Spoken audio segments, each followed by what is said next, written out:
नमस्कार, मैं प्रिया पांडे आपके साथ। आप देख रहे हैं ओम न्यूज 24। गौर करते हैं आज की खबरों की और कुछ फटाफट अंदाज। 5 राज्यों में विधानसभा चुनाव के लिए प्रचार अभियान अपने चरम पर है। ऐसे में राजनीतिक दलों के स्टार प्रचारकों के दौरे में भी तेजी आती दिख रही है।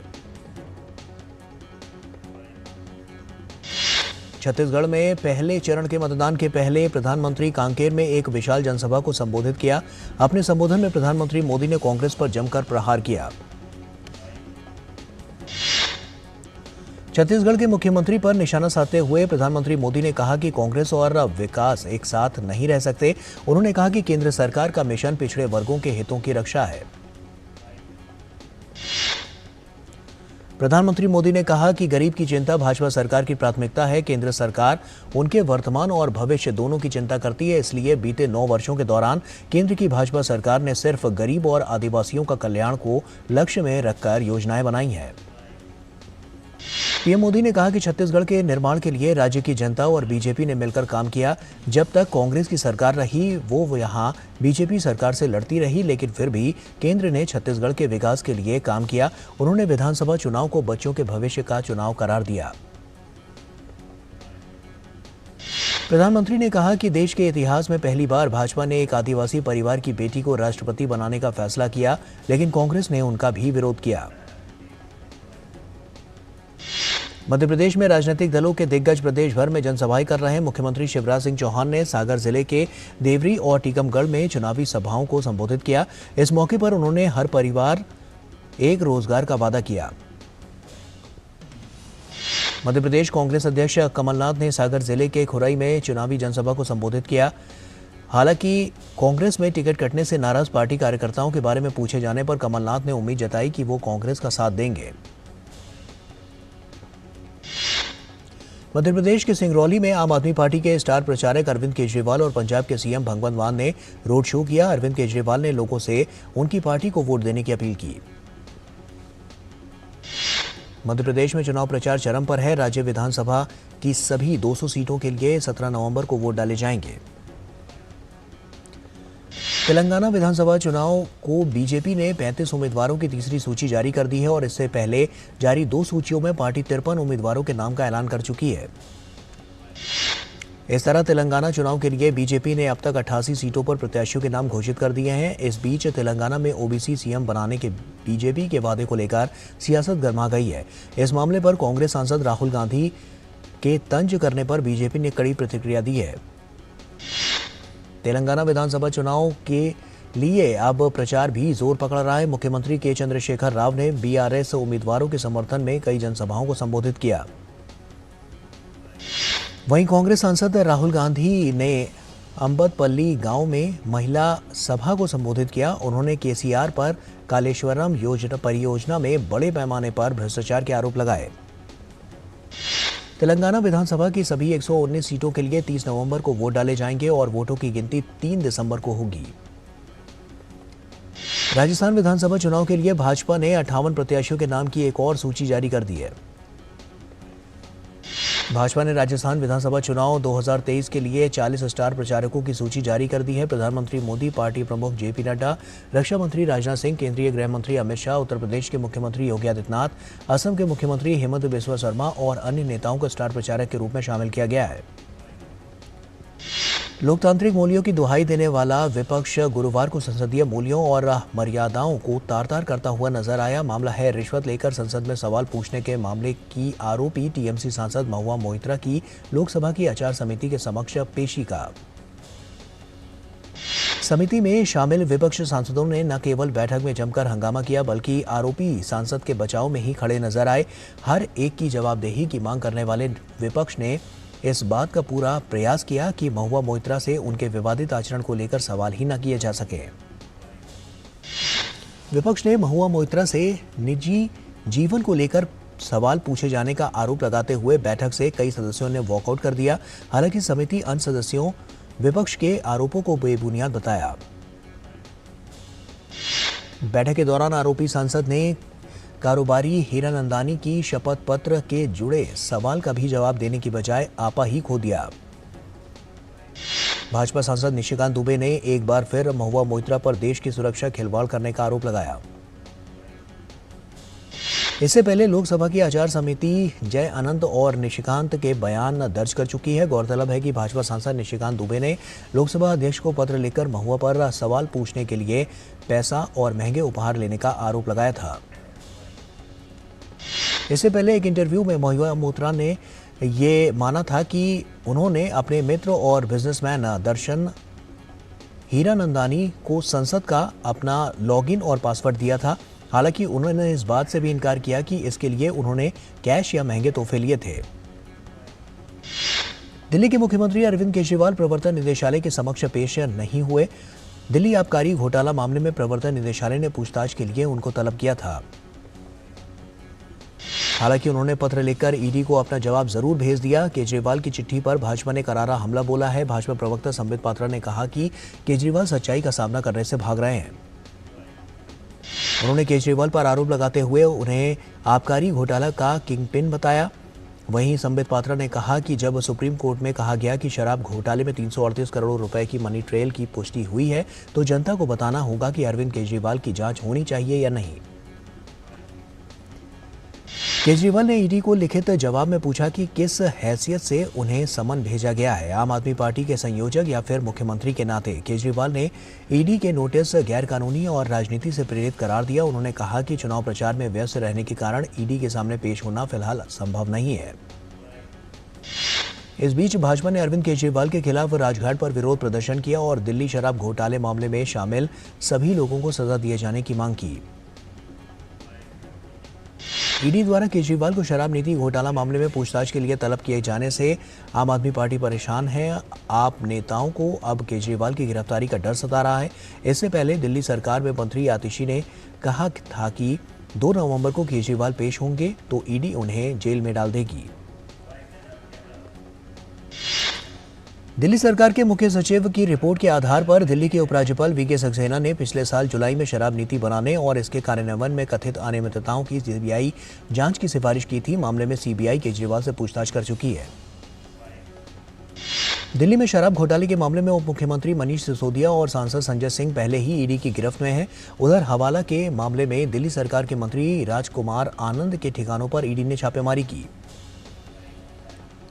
दिल्ली एनसीआर में प्रदूषण की स्थिति गंभीर बनी हुई है। पिछले कई दिनों से दिल्ली का प्रदूषण स्तर बेहद खराब श्रेणी में बना हुआ है। दम घोंटू और जहरीली होती दिल्ली की फिजा में अब सांस लेना भी दूभर होता जा रहा है। गुरुवार को दिल्ली में एयर क्वालिटी इंडेक्स 343 दर्ज किया गया, जो कि बहुत खराब श्रेणी में आता है। प्रदूषण कोई गंभीर स्थिति को देखते हुए विशेषज्ञ लोगों को मास्क पहनने की सलाह दे रहे हैं। प्रदूषण की खराब होती स्थिति से निपटने के लिए दिल्ली सरकार लगातार कड़े और बड़े कदम उठाने का दावा तो कर ही रही है, लेकिन इसका परिणाम निकलता नहीं दिखाई दे रहा। पर्यावरण मंत्री ने सभी संबंधित विभागों के साथ उच्च स्तरीय समीक्षा बैठक की। सभी हॉटस्पॉट पर सघन निगरानी और पानी का छिड़काव करने के आदेश भी दिए गए। दिल्ली से सटे नोएडा का हाल भी कुछ अच्छा नहीं है। यहाँ भी हवा की गुणवत्ता का स्तर 397 दर्ज किया गया। आने वाले दिनों में हवा का स्तर और भी खराब रहने की संभावना जताई गई है। वहीं पंजाब में भी हवा बहुत खराब श्रेणी में दर्ज की गई है। लोगों को कई दिक्कतों का सामना करना पड़ रहा है। दिल्ली एनसीआर में ग्रेडेड रिस्पॉन्स एक्शन प्लान का पहला और दूसरा चरण पहले से ही लागू है। बुधवार से दिल्ली में डीजल बसों की एंट्री बैन कर दी गई है। केंद्रीय गृह मंत्री अमित शाह ने हरियाणा के करनाल जिले में अंत्योदय सम्मेलन में आयुष्मान भारत चिरायु योजना का उद्घाटन किया। गृह मंत्री ने कहा कि जनता ने पीएम मोदी को दूसरी बार पीएम चुना, जिसके बाद देश के लोगों का अभिलाषा पूरा हुआ। केंद्रीय गृह मंत्री अमित शाह ने कहा कि बीते 9 सालों में हरियाणा में क्रांतिकारी बदलाव आया है। विपक्ष पर निशाना साधते हुए अमित शाह ने कहा कि कांग्रेस ने हरियाणा का ना भला कर सकती है और ना ही देश का। अपने संबोधन में उन्होंने कांग्रेस के पूर्व मुख्यमंत्री भूपेंद्र हुड्डा पर तंज कसा। अमित शाह ने विपक्षी गठबंधन को घमंडिया गठबंधन करार दिया।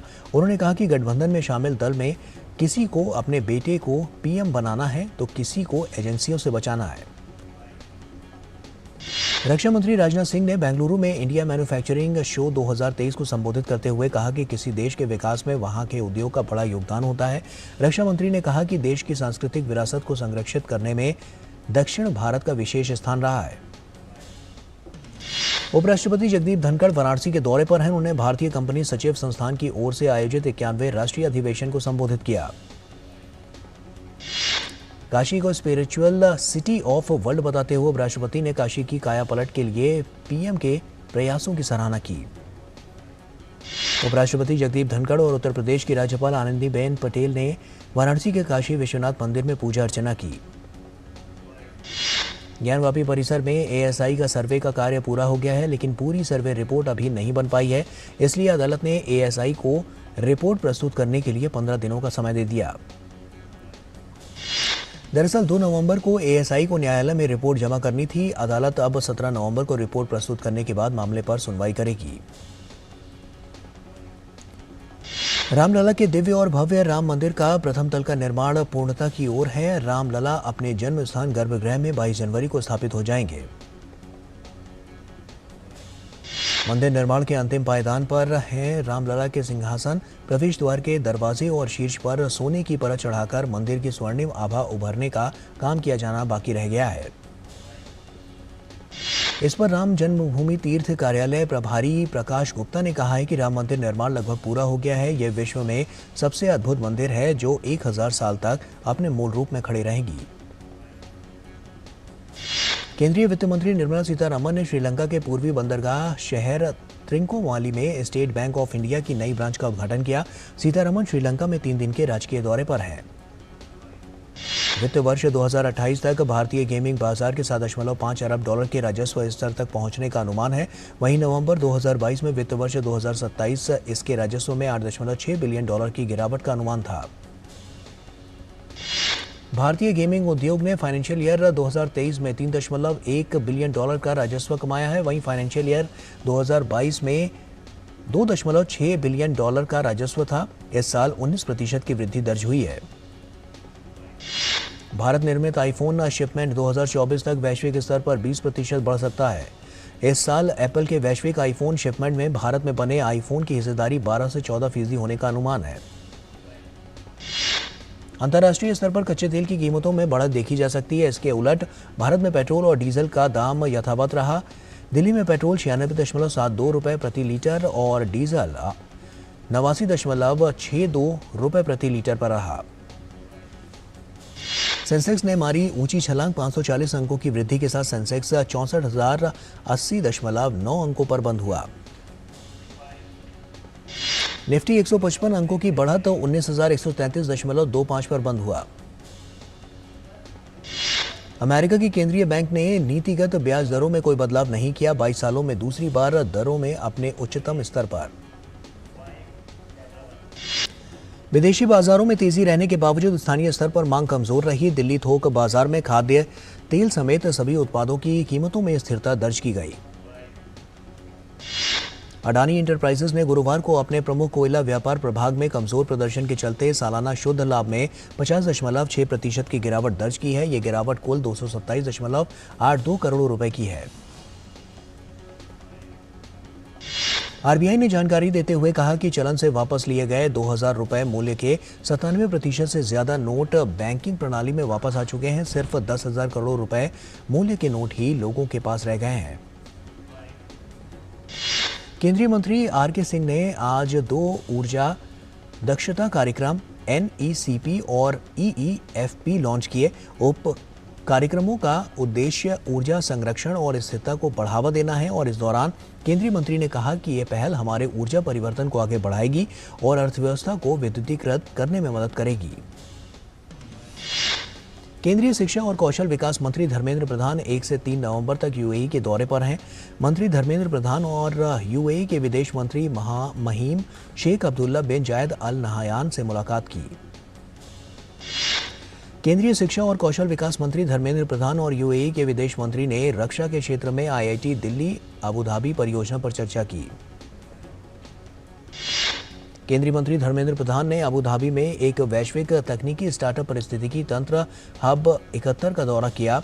हब 71 60 से अधिक देशों के 1000 से अधिक स्टार्टअप का घर है। भारत और यूएई ने हाल के वर्षों में शिक्षा और कौशल विकास में सहयोग को बढ़ावा देने के कई समझौतों पर हस्ताक्षर किए। इजराइल हमास जंग अपने चरम पर है। आज संघर्ष का 27वां दिन गाजा में हमास के संदिग्ध ठिकाने इजरायली सेना के निशाने पर हवाई हमलों के साथ साथ पिछले कई दिनों से हमास के खिलाफ जमीनी कार्रवाई भी की जा रही है। इजरायली सेना ने हमास के एक और शीर्ष कमांडर मोहम्मद आसार को ढेर करने का दावा किया है। 7 अक्टूबर के हमले में शामिल था मोहम्मद आसार। उधर ईरान ने एक बार फिर इजरायल को चेतावनी देते हुए कहा कि अगर संघर्ष को तुरंत बंद नहीं किया गया तो उसे क्षेत्र के लिए निर्णायक फैसला लेना पड़ेगा। इजरायल के रक्षा मंत्री अपनी सेना का हौसला बढ़ाने इजरायल गाजा सीमा पर पहुंचे। उन्होंने हमास के खिलाफ सैन्य अभियान में इजरायल की सेना के प्रदर्शन की तारीफ की। इजरायल ने हमास के वो हथियार सार्वजनिक रूप से प्रदर्शित किए हैं जिन्हें 7 अक्टूबर के आतंकी हमले में प्रयोग किया गया था। इजरायल ने जो हथियार बरामद किए हैं उनमें आरपीजी, थर्मोबारिक ग्रेनेड्स और रॉकेटों सहित बंदूकें भी शामिल हैं। इजरायल पर भी हमास के रॉकेट हमले जारी हैं। हमास का दावा है कि गाजा में जमीनी ऑपरेशन अंजाम दे रहे इजरायल के टैंक भी उसका निशाना बन रहे हैं। रॉकेट हमलों की आशंका को लेकर तेल अवीव सहित इजरायल के शहरों में लोग सतर्क हैं। हमास ने एक वीडियो जारी करके दावा किया है कि उसने गाजा में इजरायल के टैंक को हमला करके नष्ट कर दिया। गाजा में इजरायल की जमीनी अभियान शुरू होने के बाद इजरायल के टैंक हमास के ठिकानों को खोज कर निशाना बना रहे हैं। इजरायल का आरोप है कि हिजबुल्लाह ईरान की शह पर उसकी सीमा से हमला कर रहा है और उधर ईरान इजरायल को लेकर लगातार आक्रामक तेवर अपनाए हुए है। ईरान के विदेश मंत्री ने चेतावनी दी है कि यदि गाजा पर इजरायल के हमले नहीं रुके तो उसके गंभीर परिणाम होंगे। एक अन्य मोर्चे पर इजरायल और हिजबुल्लाह के बीच भी झड़पें जारी हैं और इस बीच अमेरिकी राष्ट्रपति जो बाइडेन ने पहली संघर्ष विराम की बात कही है। आज 15 देशों के 596 नागरिक गाजा से सुरक्षित निकाले जा रहे हैं। बुधवार को 400 से अधिक लोगों की सुरक्षित उन्हें निकाला गया और इसमें कई देशों के नागरिक शामिल हैं। मिस्र ने कहा है कि इस अभियान के दौरान 60 से अधिक देशों के लगभग 7,000 लोगों को निकाला जाएगा। अमेरिकी राष्ट्रपति जो बाइडेन ने घायल फिलिस्तीनियों और विदेश नागरिकों की सुरक्षित निकासी का स्वागत किया है और अमेरिकी राष्ट्रपति ने इसे क्षेत्र में अपने सहयोगियों के साथ अमेरिका की गहन और तत्काल कूटनीति का परिणाम बताया। मानवीय सहायता की कमी से जूझ रहे गाजा में हालात का जायजा लेने के लिए संयुक्त राष्ट्र की फिलिस्तीनी राहत एजेंसी के प्रमुख गाजा पहुंचे। उन्होंने गाजा में काम कर रहे यूएन अधिकारियों से मुलाकात की। यूएन गाजा में जरूरी सेवाओं की कमी पर बार बार चिंता जताता रहा है। राहत एजेंसियां गाजा में रोटी के बढ़ते दाम को लेकर बेहद चिंतित है। ऐसे में संयुक्त राष्ट्र राहत एजेंसी गाजा की बेकरियों को सैकड़ों टन आटा उपलब्ध करा रही है। मिस्र और इजरायल के बीच एक जांच व्यवस्था पर सहमति बनी है जिसके तहत गाजा आने जाने वाले ट्रकों की सघन तलाशी की जा रही है।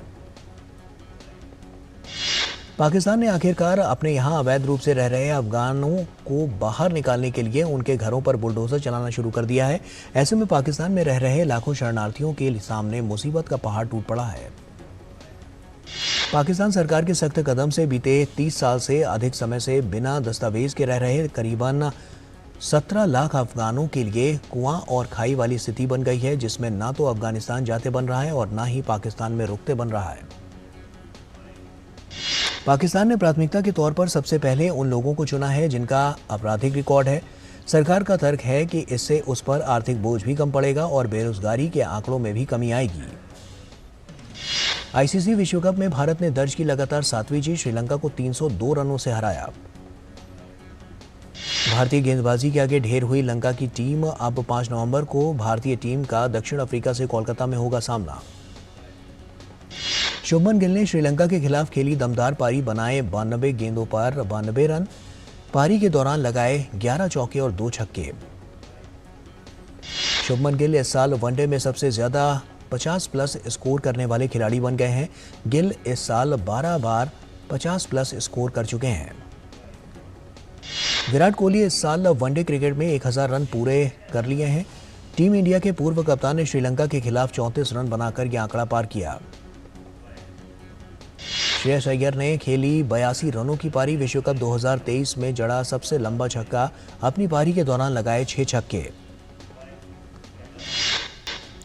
केंद्रीय मंत्री हरदीप सिंह पुरी ने आज दिल्ली में एक कार्यक्रम में पैरा एशियाई खेलों में शानदार प्रदर्शन करने वाले भारतीय पैरा एथलीटों को सम्मानित किया।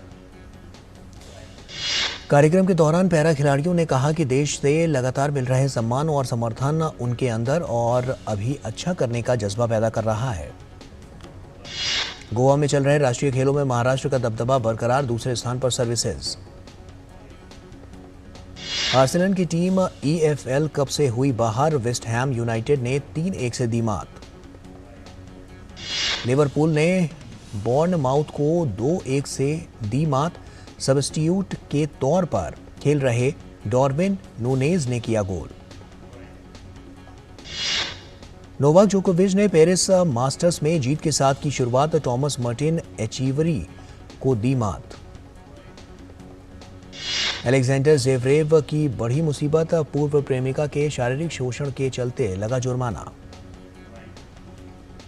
शाहरुख खान के 58वें जन्मदिन पर उनकी आने वाली फिल्म डुनकी का टीजर हुआ लॉन्च। बमन ईरानी, तापसी पन्नू, विकी कौशल निभा रहे हैं इस फिल्म में मुख्य किरदार। तमिल सिनेमा के दिग्गज अभिनेता जूनियर बलैया का 70 साल की उम्र में निधन, हार्ट संबंधित समस्याओं के चलते हुआ उनका निधन। उनका असली नाम रघु बलैया था। रामचरण एकेडमी अभिनेता शाखा के सदस्य बने। RRR के साथ काम करने वाले जूनियर NTR भी हाल में एकेडमी की अभिनेता शाखा का हिस्सा बने थे।